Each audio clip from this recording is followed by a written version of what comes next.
Good morning बच्चों। Good morning ma'am. बच्चों आज हम तुम्हें 10th का जो पीएच स्केल है वो समझाएंगे। पीएच स्केल क्या होता है और पीएच मान क्या होता है उसके बारे में बता रहे हैं। तो सबसे पहले पीएच स्केल जो होता है वो हमें ये बताता है कि कौन सा विलयन अम्लीय है, कौन सा क्षारीय है और कौन सा उदासीन है। और हम एक ही पीएच पेपर से सारे विलयन पता लगा सकते हैं। देखिए जैसे ये हमारे पास पीएच पेपर है, इसको बोलते हैं पीएच पेपर। और इस पीएच पेपर पे हमें यहाँ अलग अलग रंग दिखाई दे रहे हैं और अलग अलग नंबर्स दिखाई दे रहे हैं।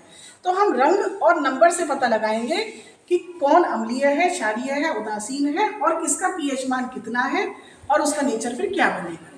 तो यहाँ हमारे पास कुछ सैंपल हैं, ये हमने कुछ विलयन लिए हैं। जैसे हमारे पास हाइड्रोक्लोरिक अम्ल है, ये एसिडिक अम्ल लिया है हमने, सोडियम हाइड्रोक्साइड, कॉफ़ी है, पानी है, दूध है, करेले का रस है, नींबू का रस है और कोल्ड ड्रिंक है। आइए अब हम इन सब के पीएच मान ज्ञात करते हैं। सबसे पहले हमने क्या लिया बेटा, कुछ पीएच पेपर लिए और उनके टुकड़े करके हमने नीचे रख दिए।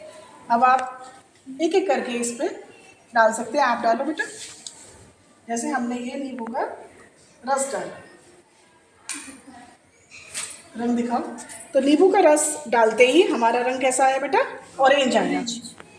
अब इधर से हमने ये हाइड्रोक्लोरिक अम्ल डाला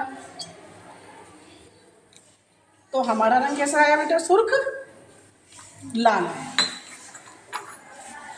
डालो इसको ड्रॉपर से। अब हम ले रहे हैं सिरका यानी एसिडिक अम्ल, इसकी एक ड्रॉप इस पर डाली, इसका रंग भी हमारा ऑरेंज आया। लेकिन तीनों रंग में कुछ अंतर है, ये सबसे गहरा है, ये उसके बाद आ रहा है, ये उसके बाद आ रहा है, यानी इसका पीएच मान सबसे कम है। जो सबसे ज़्यादा अम्लीय है उसका पीएच मान सबसे कम है, इसका पीएच मान लगभग 2 होगा, इसका पीएच मान लगभग 4 होगा, ठीक है, इसका 4.5 के करीब होगा।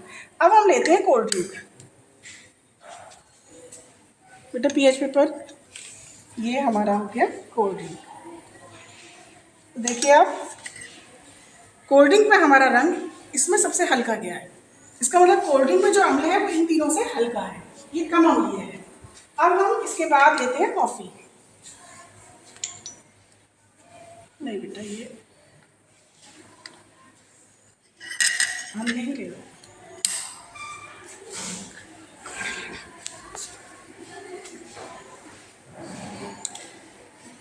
कॉफ़ी में हमारा ऐसा रंग गया है, और दिखाइए बेटा, लाओ पीएच पेपर रखो। ये हमारे पास पानी, और रखो, लाओ बेटा। ये है दूध, और लाइए, ये पानी हो गया, दूध हो गया, और ये हो गया हमारे करेले का रस।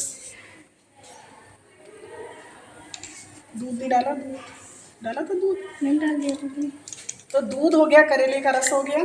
तो करेले का रस से भी हम देख रहे हैं कि हल्का सा करेले के रस से भी वो अम्लीय गया है, ठीक है।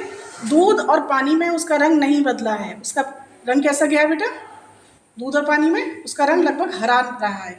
इसका मतलब पानी की वैल्यू और हमारे दूध की वैल्यू लगभग कितनी है, 7 है। अब आता है हमारे पास सोडियम हाइड्रोक्साइड।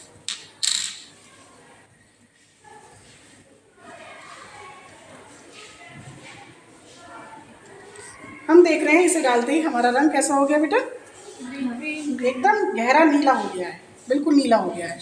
तो हमें क्या समझ में आया कि जो रंग लाल, ऑरेंज, पीले हैं वो सब अम्लीय हैं, और जो बिल्कुल प्योर ग्रीन पे रहा है वो उदासीन है, और जो बिल्कुल गहरे नीले पर गए हैं या हल्के नीले पर गए हैं वो क्षारीय हैं।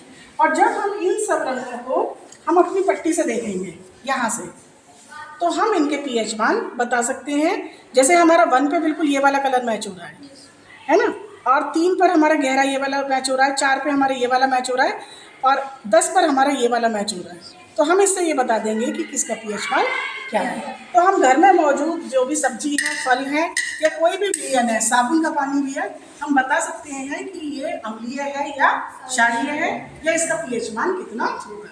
तो आपको बहुत अच्छे से आज पीएच के बारे में समझ में आ गया, ठीक है बेटा, ओके, थैंक यू।